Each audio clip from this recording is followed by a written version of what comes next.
हमारा 16 साल का एक सफर Social Democratic Party of India West Bengal में हमारा काम शुरू होकर 16 साल हो चुका है और इस प्रोग्राम को मैं हिस्टोरिकल इवेंट मैं कहता हूं। एक तारीखी इवेंट है क्योंकि हम लोग इस वेस्ट बंगाल में एक पॉलिटिक्स करने के लिए निकले हैं और अधिकार यानी यहाँ पावर हासिल करने के लिए हम लोग एक सोच विचार करके इस प्रोग्राम को तय किए हैं। इस प्रोग्राम के जरिए से आने वाले असेंबली इलेक्शन में हमारा एमएलए जीत कर आना चाहिए। मैं इसके लिए भी मैं आपको कंग्रेचुलेट करता हूं। और ये सिर्फ एक प्रोग्राम नहीं है, कॉन्फ्रेंस नहीं है।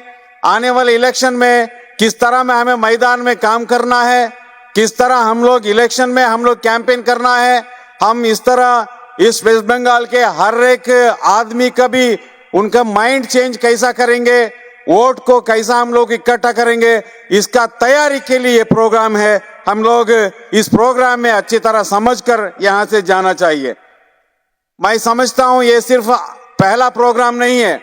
जैसा इधर यानी बहरामपुर में इस हॉल के अंदर प्रोग्राम किए हैं, हम बहरामपुर यानी कलकत्ता में खुले मैदान में आने वाले मई और जून महीने में एमएलए को अभिनंदन करने के लिए प्रोग्राम करने के लिए ये एक स्टार्टिंग एक प्रारंभ है।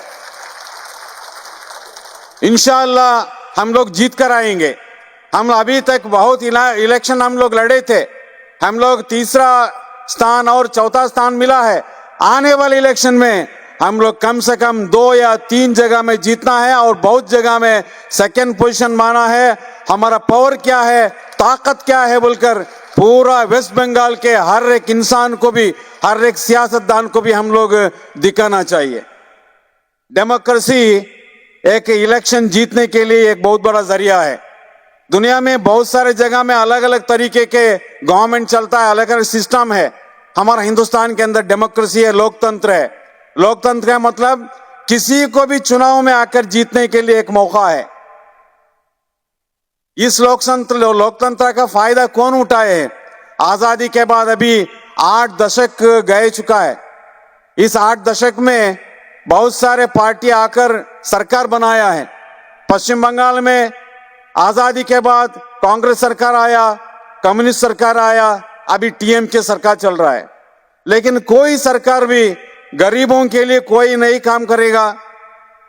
देहातों में, ग्रामीण में रहने वाले लोगों के लिए कुछ भी उनके पास योजनाबद्ध काम नहीं है। हमारे हालात को चेंज करने के लिए यहाँ के सरकार के पास कोई नहीं है। लेकिन वो सरकार किसके लिए काम करता है? बड़े बड़े कंपनी वालों को और ऊंची जात वालों को, ब्राह्मण लोगों को और शहर में जीने वालों के लिए उन लोग सरकार चलाता है। लेकिन आने वाले दिनों में सरकार कैसा चलाना बोलकर एक मैसेज देने वाला social Democratic Party of India मैदान में आ चुका है।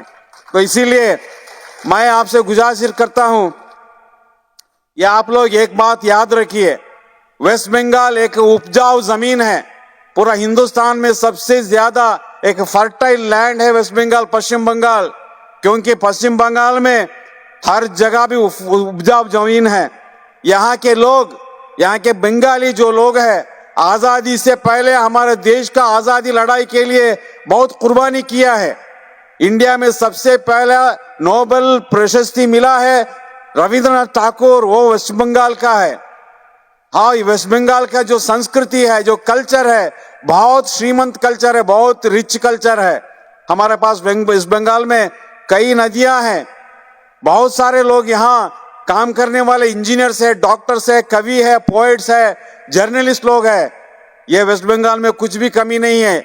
लेकिन बदनसीब ऐसा है, वेस्ट बंगाल के नौजवान लोग अपना रोजी रोटी के लिए अलग अलग प्रदेश में, अलग अलग रियासत में जाकर रोजी करने के लिए जाते हैं। क्यों? इसका वजह क्या है?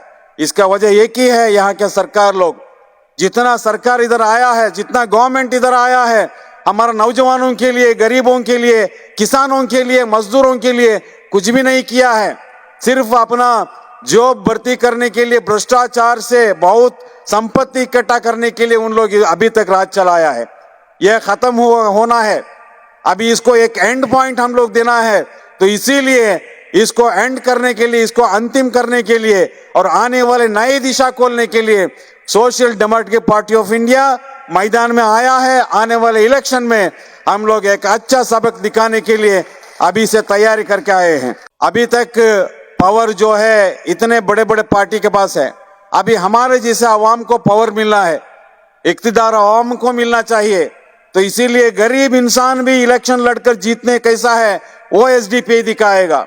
आपको मालूम है मैसूर में हमारे सबसे पहले पार्टी बनाने के बाद 4 कॉर्पोरेटर जीता है। 4 कॉर्पोरेटर जीता। कौन है वो 4 कॉर्पोरेटर? एक रिक्शा ड्राइवर, एक मैसूर सिटी कॉर्पोरेशन में जीता हुआ एक रिक्शा ड्राइवर था, एक कारपेंटर था, एक मामूली कारपेंटर था और 2 लोग मजदूरी काम करने वाले। अभी तक मैसूर कॉर्पोरेशन में कौन जीत कर आते थे? बड़े बड़े पैसे वाले, बड़े गुंडागर्दी करने वाले जीत कर आते थे। लेकिन social Democratic Party of India लोगों को सिखाया है अधिकार यानी पावर आम आदमी को मिलने की हो सकता है। That is SDPI, power to people. हम लोग यहाँ के लोगों का जो भय को निकालने के लिए, उनका जो खौफ निकालने के लिए, उनका जो भूख को निकालने के लिए हमारे पास आइडियोलॉजी है। हम हर एक नौजवानों को भी पार्टी का सिद्धांत को सिखाते हैं, संविधान क्या है सिखाते हैं, हमारा देश क्या है सिखाते हैं। इस देश को तरक्की के रास्ते में लाने के लिए क्या क्या कुर्बानी करना, ये भी हम लोग सिखाकर इस पार्टी को बनाए। एक कैडर बेस्ड पार्टी है, ये लीडर बेस्ड पार्टी है, ये मास बेस्ड पार्टी है। इसीलिए मैं आपसे गुजारिश करता हूं, हमारा जो लीडर्स और कैडर्स लोगों के पास पहुंचना है, हर एक घर में भी हम लोग जाके एसडीपी का पैगाम क्या है उनको सिखाना चाहिए, उनको हम लोग समझदार बनना चाहिए। और वोट डालने से पहले पैसों के लिए वोट डालने वाले नहीं होना चाहिए। हम इस देश को आगे के रास्ते में लाने के लिए, तरक्की के रास्ते में लाने के लिए, इस देश को एक प्रोग्रेसिव नेशन बनाने के लिए किस तरह हमारा वोट को इस्तेमाल करना, ये हम लोग हर एक बच्चा को, हर एक नौजवानों को और एक खवातीनों को भी सिखाकर इस देश का दिशा बदलने के लिए, एक नया वेस्ट बंगाल को बनाने के लिए हम लोग काम करना चाहिए। इंशाअल्लाह आने वाले दिनों में social Democratic Party of India के जरिए से पूरा इंडिया में एक हिस्ट्री हम लोग वेस्ट बंगाल में खोलेंगे। यहाँ से एमएलए जीत कर आएंगे। इस मंच पर एमएलए कैंडिडेट को हम लोग ऐलान करने के बाद उसी जगह में हम लोग इंशाअल्लाह आने वाले मई और जून महीने में एमएलए को घोषणा करने के लिए निकलेंगे। हम ये कर सकते हैं। Yes we can do. SDPI, SDPI, SDPI, SDPI.